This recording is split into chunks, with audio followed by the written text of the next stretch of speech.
Et après la SNCF, encore une autre réforme dans l'actualité. Elle provoque une immense inquiétude, celle-là de tous ceux qui organisent des spectacles avec des bénévoles. Le gouvernement a en effet décidé d'encadrer leur activité pour leur interdire de participer à l'avenir à plus de 8 spectacles par an. Ce serait la mort de nombreux spectacles historiques, par exemple, et en premier lieu, l'un des plus célèbres et des plus beaux du monde, la Cinécénie du Puy du Fou. Entre la Loire-Atlantique et la Vendée, Laurent Giraudineau et Bruno Grégoire.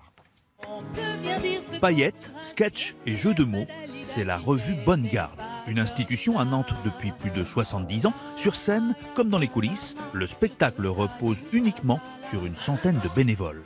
Avec l'application de la nouvelle loi, les amateurs ne peuvent pas participer à plus de 8 représentations par an. Problème, à Bonne Garde, la revue est jouée 32 fois par les mêmes comédiens amateurs.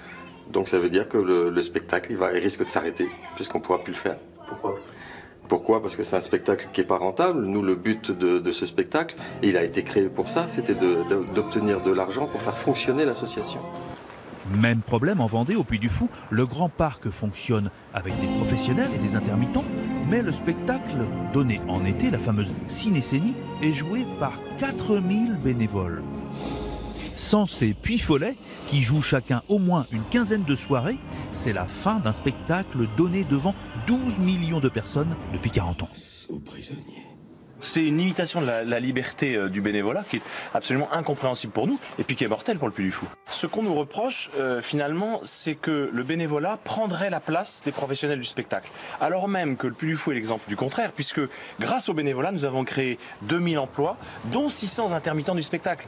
Donc vous voyez, le bénévolat est créateur d'emplois.